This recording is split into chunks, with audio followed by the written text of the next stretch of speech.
welcome to our latest video in our Christmas Carol series. Today, we are actually going to talk about the ghost of Christmas past and their significance to you. Before I begin though, if you could just like the video or subscribe to my channel if you haven't done so yet. That way I can know what content you want to hear and what videos that you are enjoying. And it helps me to better serve you. Okie dokie, so when Ebenezer Scrooge is visited by the first ghost, the ghost of Christmas past, he is taken on a journey into his childhood. He is taken on a journey into his young adulthood, and he's taken on a journey into the mistakes he's made. Now, the ghost of Christmas past allows Ebenezer Scrooge to see his past in a more clear and concise way, because he can actually see it as an observer looking at his life rather than a person stuck in the life. And when he visits with the ghost of Christmas past, he is an adult man who is revisiting his childhood, because the significance of being adult and revisiting the childhood is perspective, obviously. When you're a kid, you just take things as they come because that's the experience you have had. When you are an adult, you can actually see those experiences and the things that happened to you as a child and learn from those things based on the things that you have learned that made you an adult now. Okay, so with Scrooge particularly, we'll start with his time at the boys' school, and when his sister Fan comes to visit him and tell him that he can come home now because their father no longer hates him. So what Scrooge is now looking at is the fact that he, within his birth, actually took his mother's life and was the cause of the fact that he did not have the nurturing of a mother. And because he actually, when he came into this world, his mother had to leave this world, his father blamed him and punished him and sent him away because he didn't want to look at him or didn't want to be around him, or he was an awful reminder of the loss that Ebenezer's life brought to the father. Now, at this point, Fan, the sister, is regaling Ebenezer with how much sweeter and nicer and kinder and more gentle their father has become in Ebenezer's absence. Now, when Ebenezer looks at this, this is seen as a lovely memory, as something that he should cherish. But I actually think that Ebenezer can look back at this and say, maybe this is why I have trouble giving love.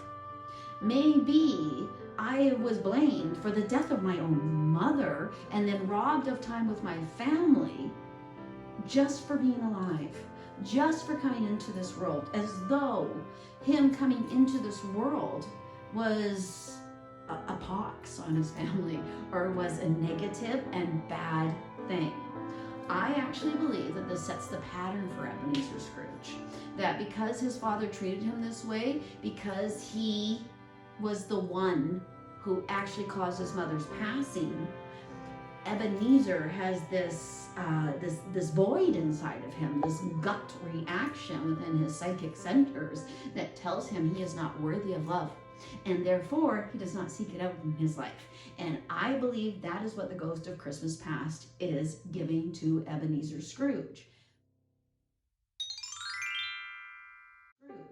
Now, how the ghost of Christmas past could come and visit you and help you gain perspective on yourself, well, so to me, if you want to look at the ghost of Christmas past within your own life and within, as it pertains to you, what you might want to look at is how your childhood and the moments of your childhood that are actual truths may have influenced you to become who you are right now.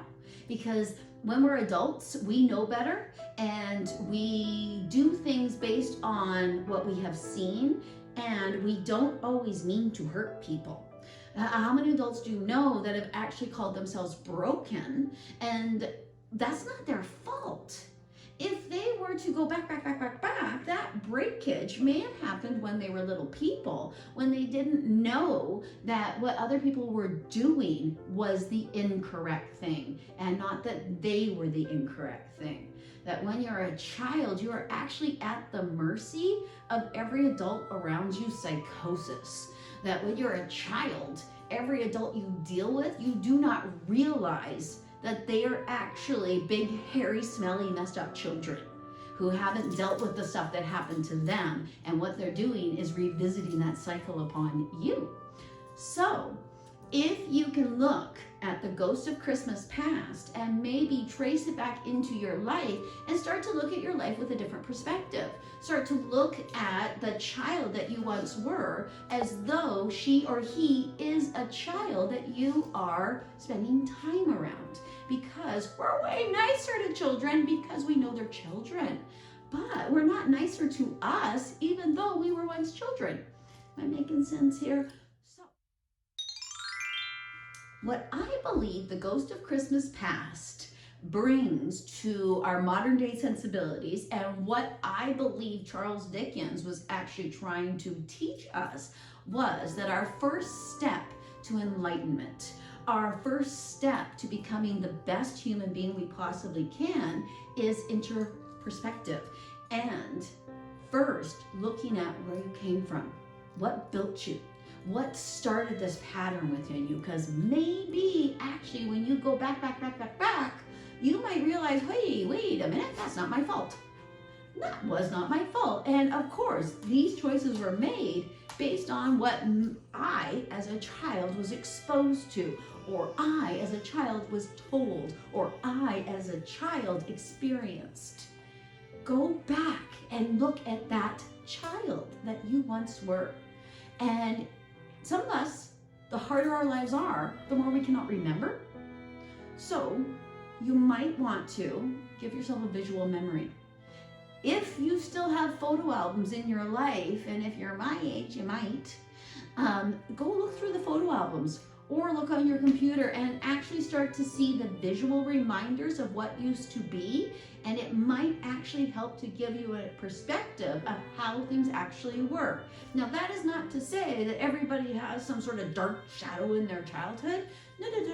Sometimes it actually can be good things that have happened in your childhood that you lost later in life. Or it can be just experiences you have that have formed who you are now. It doesn't have to be negative, but it can be something that is like a pattern that you keep repeating. Like hoarding, like drinking too much alcohol, like there's so many things that you can actually look back and say, oh my gosh, this behavior can be traced back to that point in my childhood. So this Christmas, when you are on your enlightenment tour for yourself, begin with knowing that what you do, people on the other side are completely and absolutely affected by. And then move into your Christmas past, where you start to look at yourself with a 2020 vision and a clear perspective on what built you and what made you, and where maybe you've been and you kind of maybe have forgotten that you might need to remind yourself of, because that humility that you have within you is actually meant for you as well. Thank you very much for watching this video. I hope that it gave you a new perspective on Charles Dickens' Ghost of Christmas Past. And wait for it, because the Ghost of Christmas Present is coming up next, but you probably already knew that. If you would like to get a hold of me, I can be reached at trinityyogaandspiritualservices.com. trinityyogaandspiritualservices.com. I'm also on Instagram at Bobbi Rowntree Born Medium, and I'm on Facebook at Bobbi Rowntree Spiritual Medium. I hope you have a wonderful day today, whatever you are doing. Namaste.